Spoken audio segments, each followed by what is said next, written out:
আসসালামু আলাইকুম। সুপ্রিয় দর্শক মণ্ডলী, অত্যন্ত হৃদয় বিদারক ঘটনা। পর্যায়ক্রমে বিভিন্ন শহীদদের ঘটনা বিভিন্ন জাতীয় পত্রিকায় পর্যায়ক্রমে ক্রমান্বয়ে প্রকাশ করে যাচ্ছে। হাজার লোক শহীদ হয়েছে, প্রায় লক্ষাধিক আহত হয়েছে। হাসপাতালে আছে অনেক, মুমূর্ষু অবস্থায় আছে অনেকে, হাত পা হারিয়েছেন, অঙ্গ হারিয়েছেন হাজারো মানুষে। এই বিপ্লবে, সংগ্রামে, আন্দোলনে দেশকে বাঁচাবার জন্য আমাদের শত শত লোক, আমাদের প্রায় হাজারের মতো সংখ্যক লোক এই জুলাই আগস্টে শহীদ হয়েছেন। 16 বছরে তো আরও বহু হাজার হাজার শহীদ হয়েছেন, গুম হয়েছেন, সেটার হিসাব তো আছেই। অনেক হিসাব জানেনও না, বেহিসাবি অনেক আছে, অনেকের খোঁজখবর নেই। তো এই যে জুলাই মাস থেকে 5 আগস্ট পর্যন্ত যে প্রায় 1000-এর মতো লোক শহীদ হয়েছে, অনেকের বর্ণনাগুলো ধারাবাহিকভাবে পত্রিকায় আসছে। দৈনিক প্রথম আলো পত্রিকা ভারতীয় এজেন্ডা বাস্তবায়ন করে বাংলাদেশে। এই পত্রিকায়ও ফর্মালিটি হিসেবে কিছু লোকের ঘটনা দিচ্ছে। আমি বাসায় দৈনিক প্রথম আলো পত্রিকা রাখি। এখানে একজন যুবক, নাম সম্ভবত জাকির হোসেন, তিনি হত্যার শিকার হয়েছেন,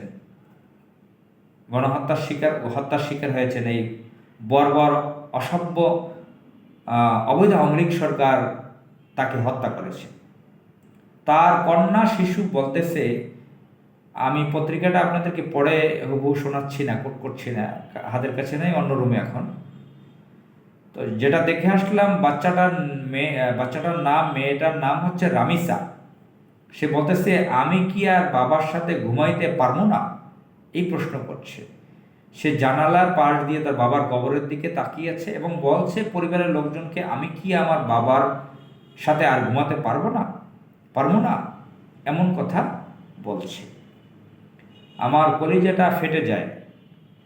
এরকম একটা কন্যা শিশু বাচ্চা এরকম কথা বলছে। কারণ আমি একজন কন্যা সন্তানের পিতা, আমার একটাই সন্তান, আমার একজন কন্যা সন্তান। এই কন্যা সন্তান, আমি জানি কতটা স্নেহ করি, কতটা কলিজার টুকরা আমার। আর এই কন্যার সন্তান কিভাবে পিতার জন্য আকৃষ্ট থাকে সেটা আমি জানি। যখন আমি অসুস্থ হয়ে যাই, আমার কন্যা সন্তান অস্থির হয়ে যায়। শিশু কন্যা সন্তান, বাবা অসুস্থ হয়ে গেছে, কান্না শুরু করে দিতে চায়, আমার সেবা করা শুরু করে। এবং আমি যখন অন্য রুমে পত্রিকা পড়ি, বই পড়ি বা অন্য কোনো কাজে থাকি, সে যখন শুয়ে পড়ে বারবার চিৎকার করে, বাবা তুমি আসো না কেন, আমার পাশে সে শুতে চায়, তারপর ঘুমাতে চায়। এখন এরকম তো কন্যা শিশু আমার একার না, অনেকের আছে। আজকে এই রামিসা শিশু, যে আমার বাচ্চার থেকেও ছোট মনে হলো তাকে ছবিতে দেখে, সে শিশু বলতেছে, আমি কি আমার বাবার সাথে আর ঘুমাতে পারবো না। তার ভাষায় যেটা বলেছে আমি কোট করছি। আমি কিছুক্ষণ আগে রিপোর্টটা পড়লাম, হৃদয়টা চুরমার হয়ে যায়, কলিজাটা ফেটে যায়। কি বাচ্চা! এই শিশু বাচ্চা এতিম হয়েছে, আজকে তার পিতা নেই। তার পরিবারে যদি কোনো ধনাঢ্য ব্যক্তিরা $1,000 বিলিয়ন সম্পদ দান করে, এই পিতার অভাব কি কেউ পূরণ করতে পারবে? এভাবেই এতিম করেছে বহু সন্তানকে এই অবৈধ আওয়ামী লীগ সরকার, ইন্ডিয়ান রেজিম। এজন্য আমি তো ব্যক্তিগতভাবে অত্যন্ত হট মেজাজি, রাগী মানুষ। আওয়ামী লীগ, আমি অনেক আগে থেকে আওয়ামী লীগ সম্পর্কে অনেক নেতিবাচক কথা বলি, খুব কম দুঃখে বলি না, কম কষ্টে বলি না। আমি মনে করি যারা আওয়ামী লীগ আদর্শ ধারণ করে তারা মানুষ না, তারা একটা জঘন্য অ্যানিমাল, জানোয়ার।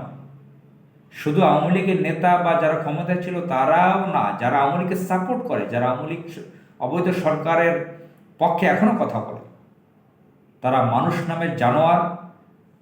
যারা এই আওয়ামী লীগের, যে শেখ মুজিব তাকে পিতা করে, আব্বা করে, আমি মনে করি তারা বাস্টার্টের দল।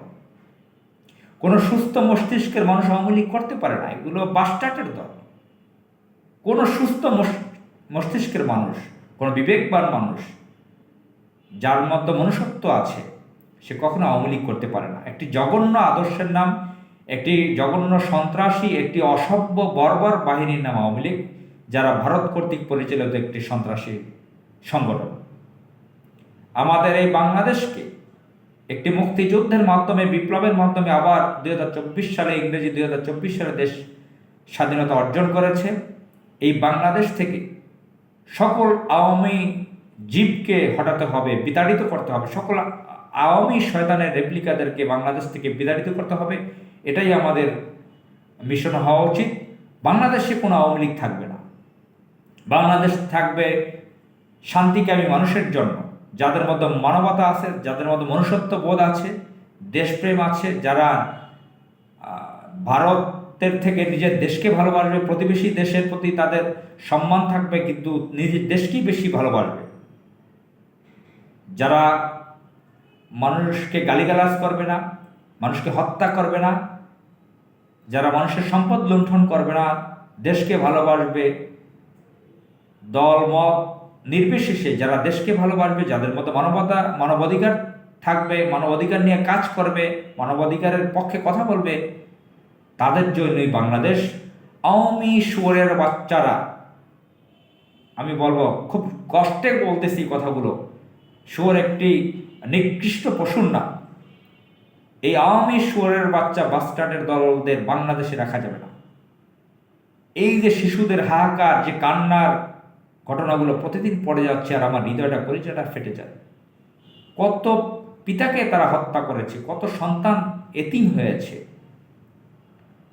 কত মায়ের বুক খালি করেছে, কত স্ত্রী বিধবা হয়েছে, কত বোনেরা তার ভাইকে হারিয়েছে।